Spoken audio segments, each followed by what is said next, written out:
Bersama saya Habib Ali Zainal Abidin Al-Hamid dalam rancangan Fiqhus Sirah setiap hari Sabtu jam 9.15 malam di IKIM FM pilihan utama Anda. Bismillahirrahmanirrahim. Alhamdulillahirabbil alamin wa bihi nasta'in ala umurid dunya waddin. Wassalatu wassalamu ala asyrafil mursalin sayyidina Muhammadin wa ala alihi wa sahbihi ajma'in. Amma ba'du. Assalamualaikum warahmatullahi wabarakatuh. Sidang pendengar Radio IKIM dirahmati Allah Subhanahu wa taala, bertemu lagi dengan saya Ali Zainal Abidin bin Abu Bakar Al-Hamid dalam rancangan program Fiqhus Sirah yang diterbitkan oleh Al-Ustadz Syafiq Zulkifli.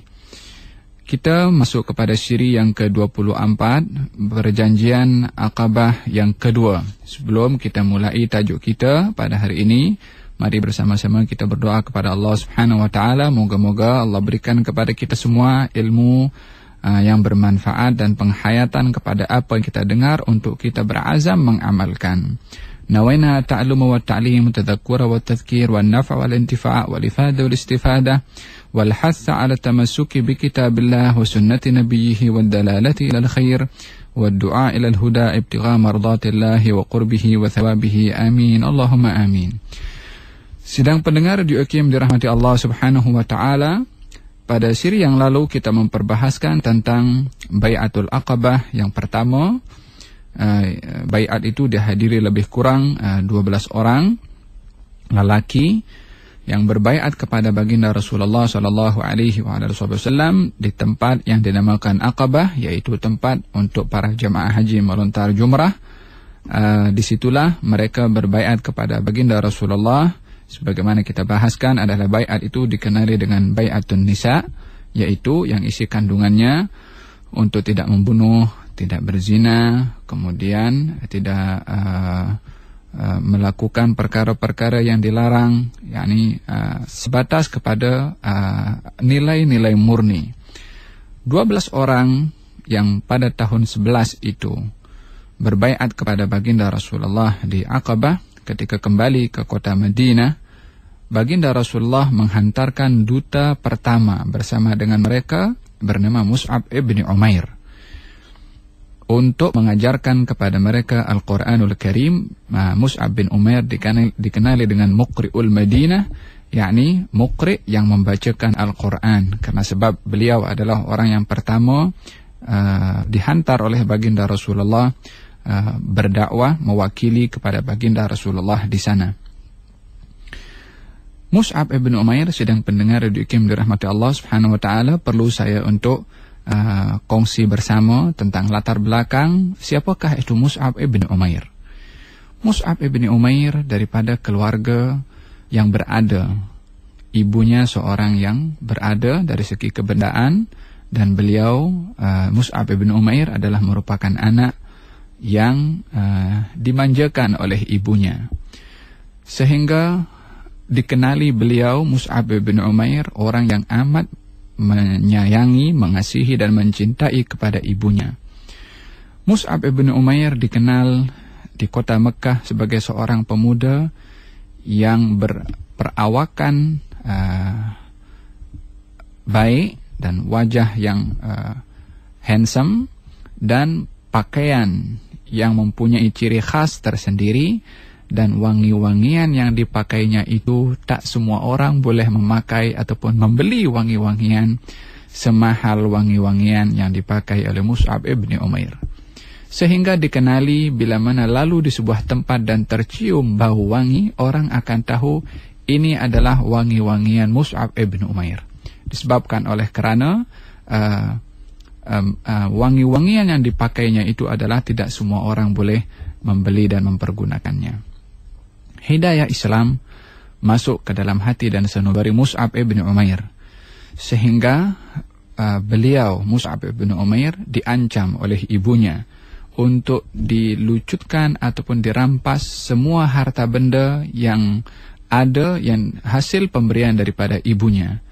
Maka satu demi satu harta Mus'ab ibn Umair itu diambil balik oleh ibunya.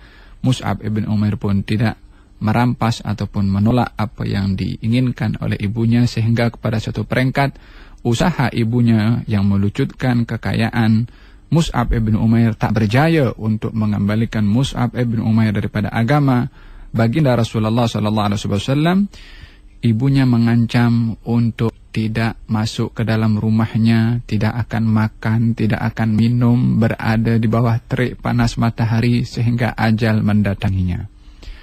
Tujuan ibu itu ingin menyentuh kasih sayang yang dalam Mus'ab ibn Umair kepada ibunya agar supaya merasa kasihan lalu menuruti apa yang dimahukan oleh ibunya.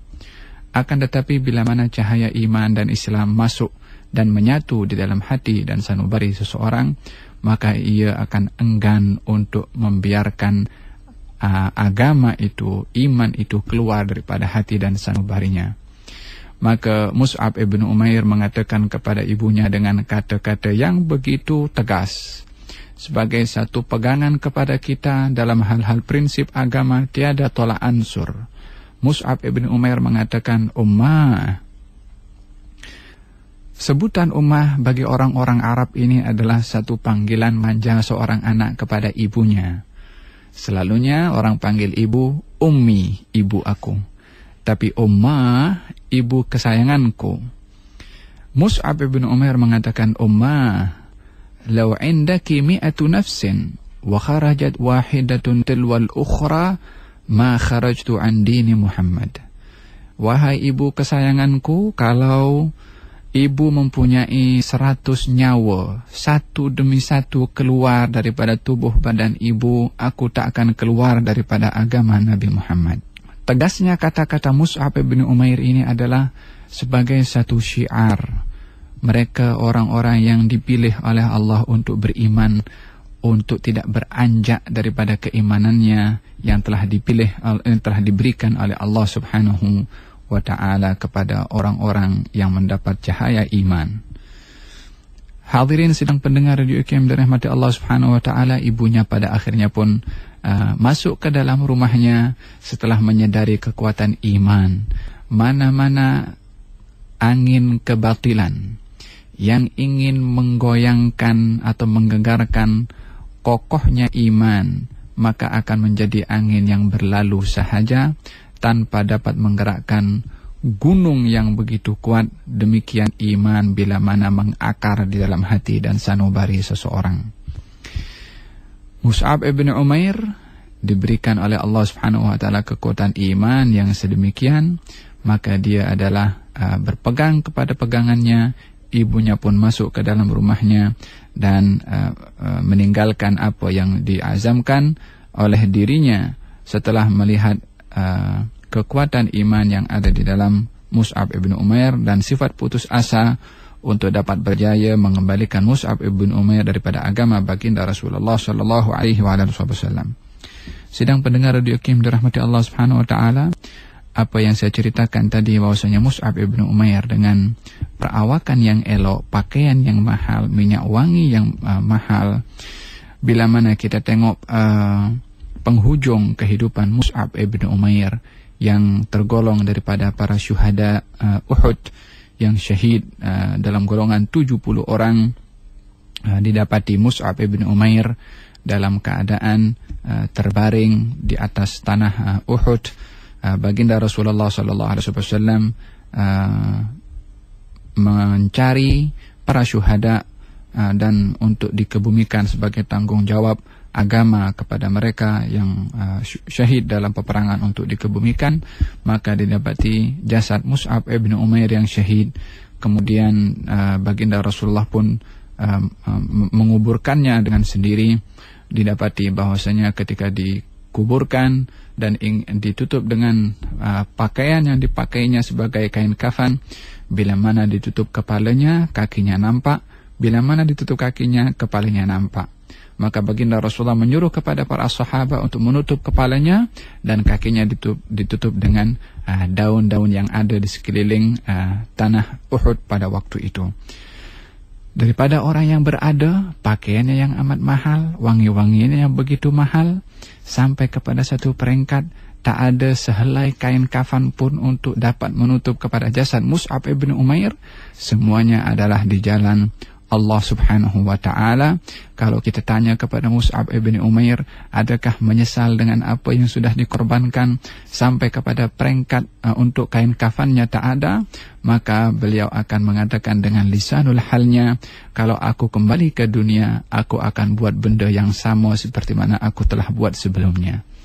Ini adalah merupakan terjemahan iman yang ada di dalam hati seseorang bila mana dapat dihayati arti iman itu dan manisnya, lezatnya iman itu kepada Allah Subhanahu wa ta'ala. Mus'ab ibn Umair, sidang pendengar yang dirahmati Allah, berjaya ketika dihantar sebagai da'i ke kota Madinah, sebagai muqri' al-Madinah, mengajarkan Al-Quran, berjaya untuk berdakwah di kota Madinah selama setahun itu dengan membawa lebih kurang 73 orang daripada Madinah pada tahun berikutnya ke-12 untuk datang ke Mekah melakukan amal ibadah haji dan melakukan baiat yang kedua bersama dengan baginda Rasulullah SAW.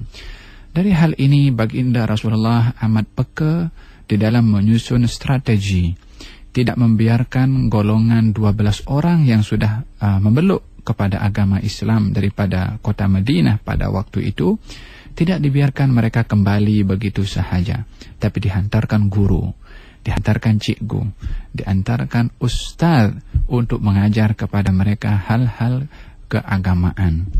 Ini adalah menjadi satu pengajaran bila mana kita mendapati seseorang yang baru mengenal tentang Islam, untuk tidak dibiarkan hanya mengucap la ilaha illallah Muhammadur Rasulullah sahaja tanpa kita ikuti perkembangan Islamnya seorang yang baru mengenal Islam. Tanggung jawab kita adalah mengikuti perkembangan seseorang itu di dalam Islamnya dengan guru yang kita hantar, kemudian follow up keadaan orang itu sejauh mana dia sudah mengerti tentang Islam. Ini adalah merupakan tanggung jawab para du'a untuk memperhatikan orang-orang yang baru masuk kepada agama al-Islam. Bukti yang dilakukan oleh baginda Rasulullah dengan menghantarkan Mus'ab ibn Umair adalah berjaya dengan kembalinya 73 orang bersama dengan Mus'ab ibn Umair pada tahun berikutnya ke Mekah untuk melakukan amal ibadah haji dan juga melangsungkan bai'ah yang kedua di Al-Aqabah. Diriwayatkan oleh Ka'ab ibn Malik, katanya Ka'ab ibn Malik salah seorang Ansar yang tergolong daripada 73 orang yang datang bersama dengan Mus'ab ibn Umair pada waktu itu ke Mekah untuk melakukan bai'ah. Ka'ab ibn Malik salah seorang daripada 3 orang yang tidak menghadiri peperangan yang terakhir dilakukan oleh baginda Rasulullah, peperangan Tabuk, tanpa ada keuzuran, yang pada akhirnya beliau mengaku kepada baginda Rasulullah akan sebab kenapa beliau tidak hadir dalam peperangan itu, yakni tiada uzur, yang pada akhirnya baginda Rasulullah menghukum kepada dia setelah disuruh oleh Allah Subhanahu wa taala, lalu turun firman Allah Subhanahu wa taala memuji sikap kejujuran Ka'ab ibn Malik dengan hukuman yang ditegakkan oleh baginda Rasulullah kepadanya, tetapi apa yang menjadi sebab turunnya ayat Al-Quran, ya ayyuhalladzina amanu taqullaha wa kunu ma'as sadiqin, wahai orang-orang yang beriman, bertakwalah kamu kepada Allah dan jadilah kamu bersama orang-orang as-sadiqin yang jujur. Ayat ini adalah satu gelaran anugerah, satu pangkat martabat yang diberikan oleh Allah kepada golongan orang-orang yang jujur. Sebabnya adalah salah seorang daripada 3 orang itu adalah Mus'ab ibn Umair, Ka'ab ibn Malik, yang dia enggan untuk berdusta di hadapan baginda Rasulullah. Lebih dia riva untuk berkata jujur apapun resiko daripada kejujuran itu, tetapi Allah memuji setelah dia berkata jujur, setelah dihukum oleh Allah Subhanahu wa taala, Allah puji sebab kejujuran seseorang yang bernama Ka'ab ibn Malik. Ia berkata, kami telah berjanji dengan Rasulullah untuk bertemu di Al-Aqabah. Bagi yang ada buku, dalam muka surat 225, pada hari Tasyrik, yakni hari Tasyrik, Ayyamut Tasyrik, yaitu 11, 12 dan 13 Dzulhijjah. Selepas selesai kami mengerjakan haji dan tepat pada malam yang telah kami berjanji, kami pun tidur bersama keluarga dan barang-barang kami. Bila sampai 1/3 malam, kami pun keluar dari kediaman menuju ke tempat yang dijanjikan untuk menemui Rasulullah SAW. Kami keluar perlahan-lahan bersembunyi seperti burung qata. Burung qata ini ada jenis burung yang kecil, yang kalau berjalan adalah tak terdengar suara langkah kaki burung tersebut disebabkan oleh kerana kecilnya burung itu. Sehingga kami bertemu ke semua berjumlah 73 orang lelaki dan 2 orang perempuan, yaitu bernama Nasibah binti Ka'ab dan yang kedua adalah Asma binti Amr ibn Adi. Di sini menunjukkan juga bagaimana peranan wanita juga di dalam berpegang kepada agama, tak terkebelakang untuk ikut sama datang untuk berbaiat kepada Rasulullah sallallahu alaihi wasallam. Bila mana hidayah itu termasuk kepada golongan wanita, ia pun akan membela dan mempertahankan kepada agama itu. Di lorong itu, kata Ka'ab, kami menunggu ketibaan Rasulullah. Akhirnya baginda pun tiba dengan diiring oleh bapa saudaranya Al-Abbas bin Abdul Muttalib. Sidang ramai pun berkata, yakni daripada golongan Ansar, "Ya Rasulullah, ambillah dari kami apa saja yang engkau mahu untuk Tuan hamba dan Tuhan," yakni untuk Allah, yang disampaikan oleh golongan Ansar. Apa saja yang kamu mahu ya Rasulullah, ambillah daripada kami untuk Tuan dan untuk Allah Subhanahu wa taala. Baginda pun berucap di samping membaca Al-Quran sambil menyuruh ke jalan Allah dan mempelawa mereka kepada agama Al-Islam. Di akhirnya Rasulullah menyuarakan hasrat baginda, yaitu, "Saya berjanji dengan kamu supaya kamu sanggup mempertahankan diriku seperti mana kamu mempertahankan anak istrimu." Ini isi kandungan baiat yang kedua. Kalau baiat yang pertama, larangan untuk membunuh, mencuri, berzina. Tapi baiat yang kedua adalah lebih kepada bersifat pertahanan. Nabi meminta kepada mereka untuk mempertahankan Nabi, seperti mana mereka mempertahankan kehormatan ahli keluarga, anak dan istrinya. Al-Bara' ibn al-Ma'rur memegang kepada tangan baginda Rasulullah dan berikrar, "Demi Allah yang mengutus engkau dengan kebenaran sebagai Nabi, kami berjanji dan berikrar akan membela diri engkau seperti mana kami mempertahankan diri sendiri. Berjanjilah dan percayalah kami, wahai Rasulullah, demi Tuhan kami kesemua adalah juara peperangan dan persenjataan. Keistimewaan ini kami warisi sejak turun-temurun dari datuk nenek kami yang ulung." Kata-kata ini adalah satu semangat dan juga memberikan jaminan kepada Rasulullah kalau pembelaan mereka kepada baginda Rasulullah adalah benar-benar. Semasa Al-Bara' sedang membuat ucapan dan penegasan itu, Abul Haytham Ibn Tayhan menyampuk. Abul Haytham Ibn Tayhan, saya ceritakan dalam siri yang lalu, adalah seorang yang menjadi pilihan Rasulullah untuk didatangi rumahnya, untuk diziarahi, dan ia pun mempelawa kepada baginda Rasulullah. Abul Haytham Ibn Tayhan berkata, "Wahai Rasulullah, sesungguhnya antara kami dan orang Yahudi termetri, satu perjanjian, dan kami akan putuskan perikatan itu. Andai kata Tuhan telah menolong tuan hamba mendapat kemenangan yang membolehkan tuan hamba beredar pulang ke pangkuan keluarga dan kaum puak tuan hamba sendiri, apakah rela tuan hamba berbuat demikian meninggalkan kami?" Rasulullah senyum, lantas berkata, "Tidakkah kita," yakni baginda mengatakan, "perkara itu tidak akan berlaku. Kami sedarah sedaging. Kalau runtuh, sama-sama runtuh. Aku ini bagian daripada kamu dan kamu pun bagian daripada aku. Aku akan perangi sesiapa yang memerangi kamu dan akan berdamai kepada sesiapa yang kamu berdamai dengan mereka." Yakni sebagai satu sifat al-wafa, memenuhi apa yang telah dilakukan oleh orang lain kepada baginda Rasulullah, maka baginda pun membalas ihsan orang lain itu dengan ihsan juga. Hal jazaa'ul ihsani illal ihsan. Balasan orang yang berbuat ihsan adalah ihsan juga. Rasulullah meminta dengan katanya, pilihlah 12 orang di antara kamu sebagai pengawas, yakni an-nuqaba, seperti mana dipilihkan nuqaba daripada Nabi Musa alaihissalam untuk kaum puaknya. Mereka pun pilih 12 orang pengawas, 9 daripada puak Al-Khazraj dan 3 daripada puak Aus. Sejurus selepas pemilihan, Rasulullah pun beramanah dan berpesan kepada pengawas yang dipilihnya itu, kamulah bertanggung jawab untuk mengawas kaum kamu sebagaimana pengikut Isa alaihissalam daripada Al-Hawariyin, dan aku ini pengawas kaum aku, kata baginda Rasulullah.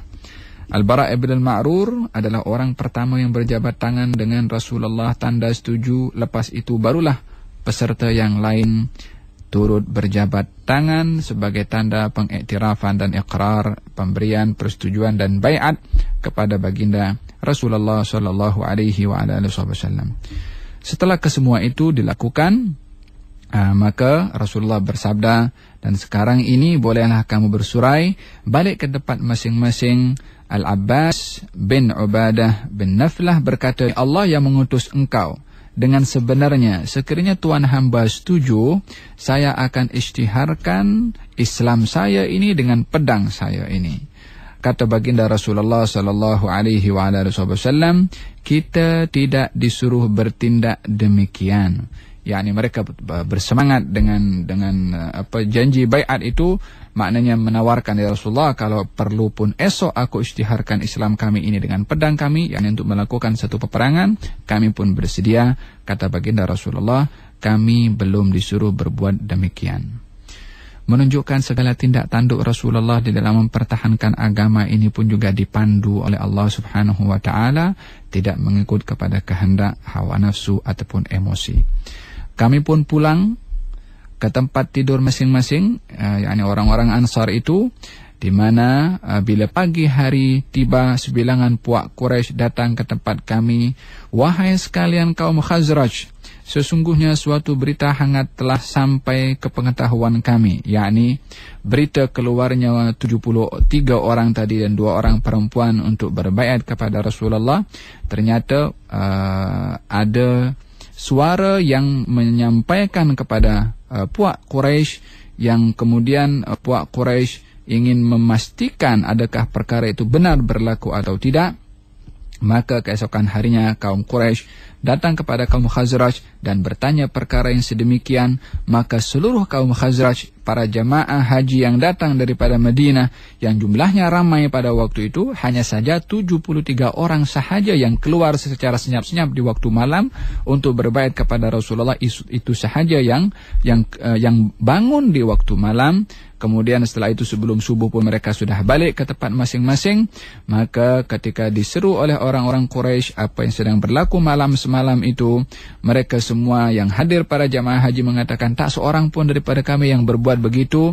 Walaupun kata perawi itu mengatakan, kami di antara 73 orang ini saling memandang mata kami kepada yang lain, karena apa yang kami lakukan tidak diketahui oleh ramai jamaah haji yang datang bersama kami daripada kota Madinah. Sedang pendengar Radio IKIM dirahmati Allah Subhanahu wa taala, dengan demikian baiat Aqabah yang kedua telah selesai, yang isi kandungannya adalah dalam bentuk mempertahankan baginda Rasulullah sallallahu alaihi wasallam. Maka keseluruhan mereka itu kembali ke kota Madinah. Hanya ada 2 orang yang tertangkap oleh orang-orang Quraisy. Terbukti benarnya berita golongan Khazraj dan Aus yang keluar berbaiat kepada Rasulullah setelah sebahagian mereka sudah melangsungkan perjalanan kembali ke kota Madinah. Akan tetapi 2 orang tertangkap. Salah seorang daripada mereka dapat meloloskan diri, yang satu lagi itu ditangkap, diseksa, yang pada akhirnya dia juga dibebaskan dengan jaminan salah seorang Quraisy, disebabkan oleh kerana orang yang ditangkap itu berasalkan daripada kabilah yang kabilahnya menjadi tempat laluan perniagaan orang-orang Quraisy, maka khawatir mereka akan terganggu perniagaan mereka, maka dibebaskanlah orang itu daripada ditangkap. Sidang pendengar Radio IKIM dirahmati Allah Subhanahu wa taala. Pengajaran yang perlu kita ambil dalam Bai'atul Aqabah adalah yang pertama, strategi di dalam berdakwah hendak memerlukan kepada strategi yang rapi dan mengikuti perkembangan tempat yang sudah dakwah itu sampai kepada mereka. Ini adalah merupakan perkara yang amat penting di dalam berdakwah, mengikuti follow up kepada perkembangan dakwah yang sudah sampai kepada sebuah tempat. Tanpa diikuti perkembangan dakwah di mana-mana tempat akan menyebabkan susutnya dakwah, jahilnya orang-orang yang sudah mendapat dakwah, sinaran dakwah awalnya, bila mana tidak diikuti akan menjadi susut dan akan kembali menjadi jahil, tidak menutup kemungkinan untuk kembali kepada agama yang lama. Yang kedua, isi Bai'atul Aqabah itu adalah yang kedua, adalah pembelaan di dalam mempertahankan baginda Rasulullah sallallahu alaihi wa ala alihi wa sahbihi wasallam. Ini adalah memberikan satu pemahaman kepada kita kehormatan Rasulullah, marwah Rasulullah, ajaran yang dibawa oleh baginda Rasulullah, tanda baiat kita kepada baginda Rasulullah walaupun kita tidak ikut berjabat tangan untuk berbaiat, tetapi pembelaan kepada marwah Rasulullah, ajaran baginda Rasulullah berterusan hingga ke hari ini.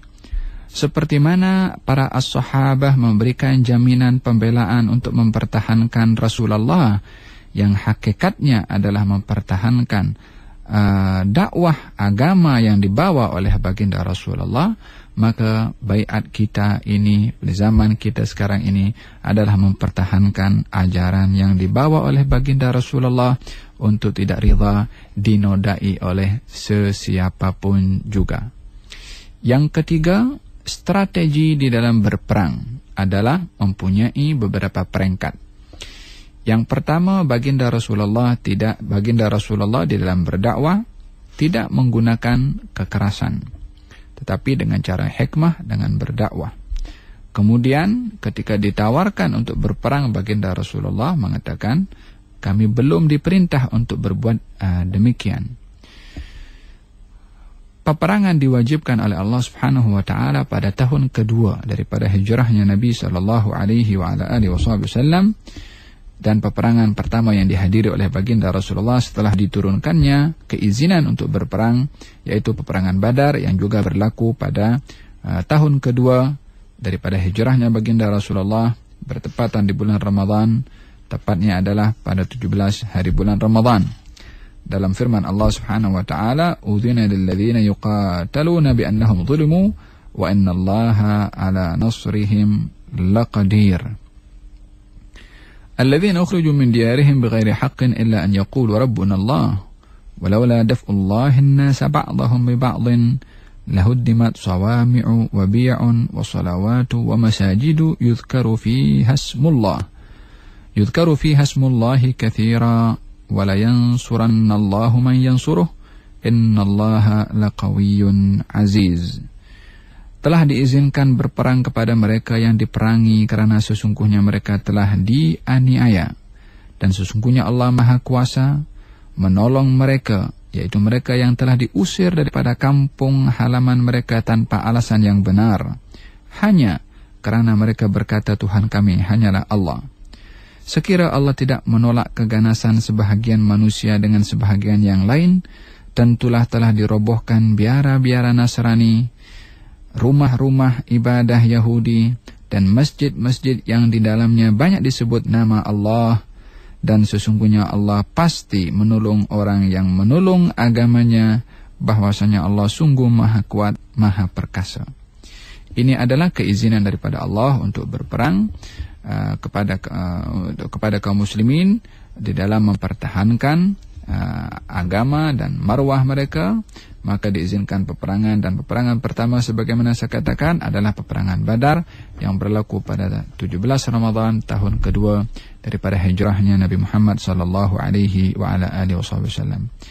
Sidang pendengar Radio IKIM dirahmati Allah Subhanahu wa taala, pada penghujung siri yang ke-24 Fiqh Sirah ini, mudah-mudahan apa yang sudah kita bincangkan tadi akan membawa manfaat dan penghayatan kepada kita untuk memahami perjuangan baginda Rasulullah dan sikap para sahabat ke atas perjuangan baginda Rasulullah untuk menjadi teladan kepada kita sebagai umatnya dan sebagai pembantu di dalam menegakkan agama Allah Subhanahu wa taala untuk mempertahankan ajaran yang dibawa oleh baginda Rasulullah sallallahu alaihi wa ala alihi wasallam.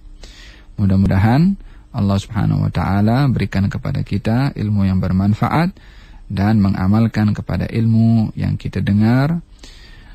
Allah Subhanahu wa taala memberikan tambahan kepada kita ilmu laduni. Amin. Allahumma amin. Wabillahi taufiq wal hidayah. Wassalamualaikum warahmatullahi wabarakatuh.